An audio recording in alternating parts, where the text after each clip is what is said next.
Hi there guys, Sam here, welcome to another video, this time around the 718 GTS 4 litre, the Cayman, and a video I did a week or so ago just of them announcing this 4 litre sort of coming to the Cayman GTS. A little bit around of the Porsche configurator, so I'll get straight into the video. So yeah, as you can see on the initial screen, you've got a gorgeous sort of Cayman and a Boxster GTS as well. More of what you love seems to be Porsche's tagline. Both cars look amazing. That green looks pretty special as well, to be honest with you. Moving more on to it and what they've actually got on their website, and the one thing they specifically quote is it says, especially with the sound, the 4 litre 6-cylinder horizontally opposed and naturally aspirated engine. That is clearly the main kind of tagline, is this 4 litre engine. How good it's going to sound with a particulate filter, I'm not so sure, but it will certainly sound better than the old 2.5 litre which came in the GTS. So straight on to a little bit of technical specifications. So as I kind of alluded to in my last video before, it's somewhere in between the 718 Cayman GT4 and a Cayman S. A Cayman S has 350 PS, a GT4 has over 420.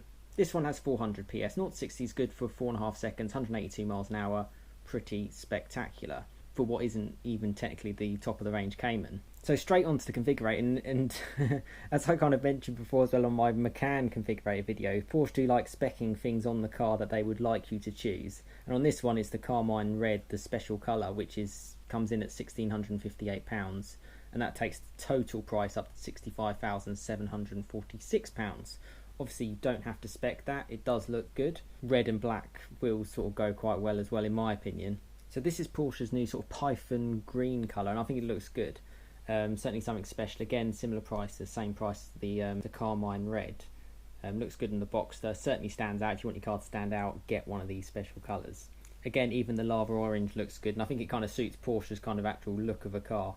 It certainly looks really good on those wheels, and yeah, it was always a good looking car, the 718. So obviously just a few special colours, and obviously that 4 litre is the main kind of changes. One good thing about the GTS, as I mentioned in my McCann video, you get a lot of things as standard, and the 20-inch wheels are standard in satin black, so that's cool.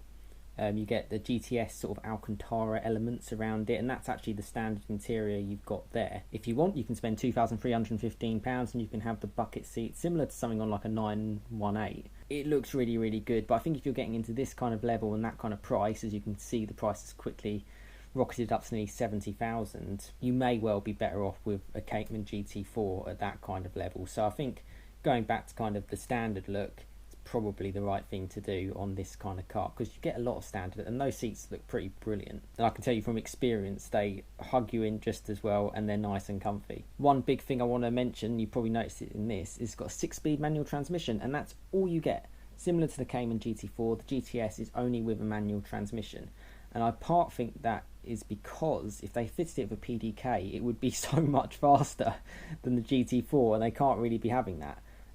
So yeah, nice to have just a manual gearbox, makes it nice and simple, keeps the weight down, which we'll get onto it later, because obviously it's got a 4 litre engine, big gas particulate filter, so weight is kind of an issue with the Cayman.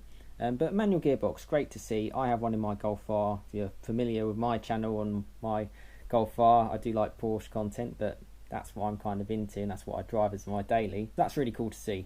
A little bit around the specs here. So obviously it's a mid-mounted engine, so you get that better driving sensation. Power is 400 PS, as I mentioned, 420 Newton meters.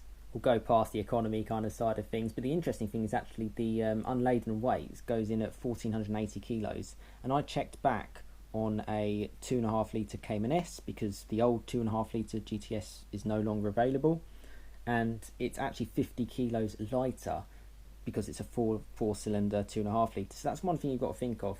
You can spec your Cayman with as much carbon fibre as you want, you're not really going to get that 50 kilos back. And for ultimate driving dynamics, the lighter car might actually be the better one. Slightly off topic, I know Toyota Supra, they've actually released a 2 litre engine as opposed to the 3 litre engine they had, and they're kind of saying the dynamics are better because it weighs less, even though it's less power. So something to think about there. One thing that's really cool with Porsche and Caymans and stuff, if you do get one, 3-year warranty, and you don't have to service it for 2 years or 20,000 miles, which is a nice load off, to be fair, when you've bought a nice car. So I'll end it there. So the last thing is the total recommended price in the UK is £64,088. Why they can't keep it to a round figure, I'll never know.